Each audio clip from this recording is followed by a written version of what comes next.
The crack of a boot against flesh echoed through the crowded street, silencing the hum of evening chatter. A man's groan followed, sharp and raw, as onlookers gasped, their phones rising like a swarm of fireflies to capture the unthinkable. Marcus Tate, a man whose presence commanded respect, lay sprawled on the cracked pavement, his tailored suit now dusted with the grime of the city. His dark eyes burned with a fire that hadn't dimmed, even as pain shot through his ribs. The officer standing over him, Officer Daniel Holt, sneered, his badge glinting under the streetlights. "You people always think you can run?" Holt spat, his voice dripping with venom. The crowd murmured, a mix of fear and outrage, but no one dared step forward. Not yet. Marcus wasn't just anyone. At 47, he'd climbed from the streets of Chicago's South Side to the pinnacle of power, now serving as the director of the FBI. But here, in this moment, he was just another black man in the eyes of a cop who saw only skin. The irony was bitter. Marcus had spent his life dismantling systems of hate. Yet here he was, a victim of the very prejudice he fought against. His mind raced, not with fear, but with a calculated calm. He'd been here before, in different ways, and he knew how to play the long game. It started an hour ago, innocuous enough. Marcus had been walking back from a community outreach event, his tie loosened, his mind on the speech he'd just given about unity and justice. The event had been a success, with kids from the neighborhood shaking his hand, their eyes wide with hope. He'd felt proud, grounded. Then he'd heard the shout Holt's voice, barking at him to stop. No reason given, just a command laced with suspicion. Marcus had turned, hands raised, his voice steady. "I'm just walking home, officer." But Holt wasn't listening. His eyes narrowed, locking on a Marcus like a predator sizing up prey.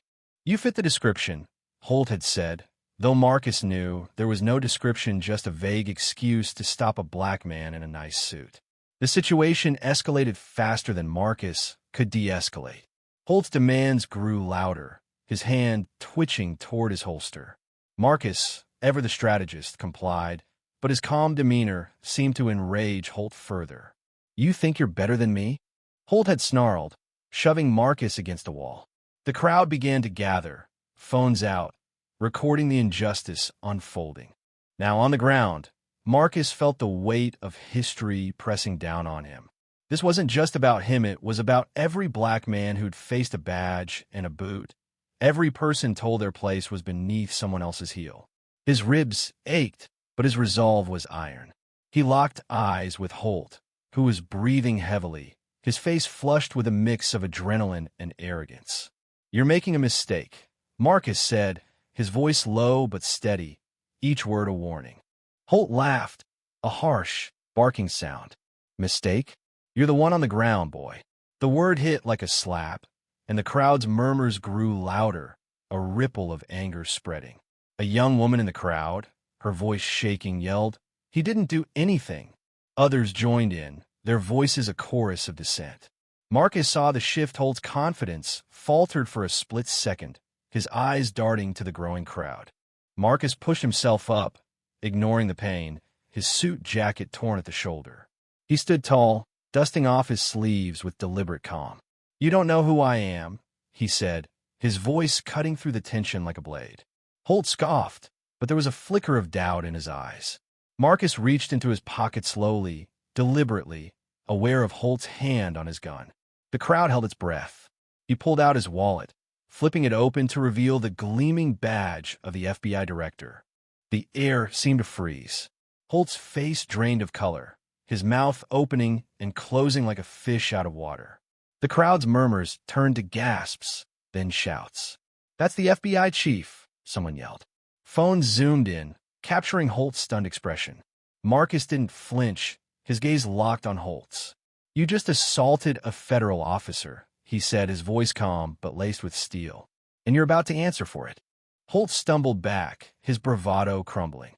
"Two didn't know," he stammered, but Marcus wasn't interested in excuses. He'd heard them all before. The crowd pressed closer, their anger now a tangible force. Marcus raised a hand, silencing them. "This isn't about me," he said, loud enough for everyone to hear. This is about a system that lets this happen. And it stops now. The street erupted in cheers, but Marcus felt no victory. His ribs throbbed, and his heart ached for the countless others who'd faced this without a badge to shield them. He knew this moment was bigger than him. It was a spark, a chance to expose the rot in a system that had failed too many for too long. Holt was just a symptom, not the disease. As sirens wailed in the distance, Marcus turned to the crowd. "Record everything," he said. "Make sure the truth gets out." The young woman who'd spoken earlier nodded, tears in her eyes, her phone still raised. Marcus knew this wasn't the end. It was just the beginning. The precinct was a hive of chaos by the time Marcus arrived, flanked by 2 federal agents who'd been dispatched the moment his office got wind of the incident. The crowd had followed, their phones still recording, their voices a steady drumbeat of demands for justice. Officer Holt sat in a holding room, his badge stripped, his face a mask of defiance and fear. Marcus stood outside, watching through the one-way glass, his ribs still aching, but his mind razor-sharp. He'd refused medical attention, insisting on being here. This wasn't just about Holt, it was about the system that emboldened him. Marcus had seen it all his life. The profiling, the assumptions, the casual cruelty. He'd risen through the ranks of the FBI not because the system welcomed him, but because he'd outworked, outsmarted, and outlasted it. Now, as director, he had the power to change either, at least to start.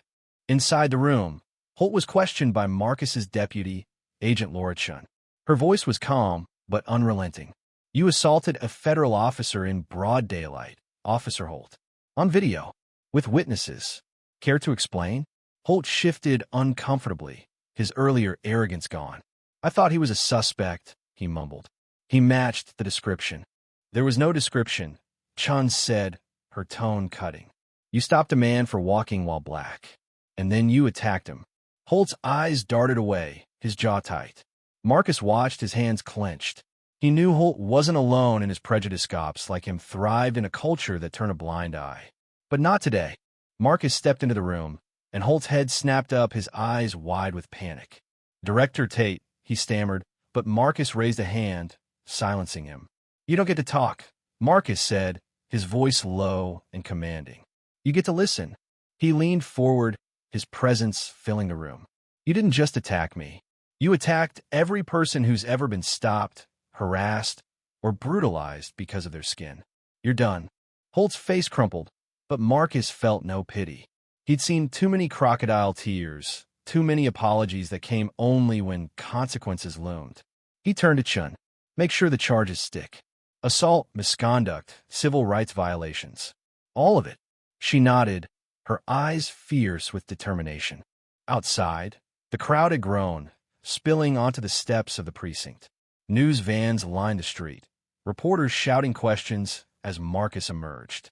He paused, taking in a sea of faces, black, white, young, old, united in their demand for change. He stepped to a makeshift podium, his voice steady despite the pain in his side. "Today wasn't just about me," he began, his words carrying over the crowd. "It was about a system that's broken, a system that lets men like Officer Holt act with impunity. But we're not powerless. You," he pointed to the crowd, "you are the power. Your voices, your videos, your courage. You hold the truth, and the truth will hold them accountable." The crowd roared, a wave of sound that shook the air. Marcus saw the young woman from earlier, her phone still out, tears streaming down her face. He nodded to her, a silent acknowledgement of her bravery.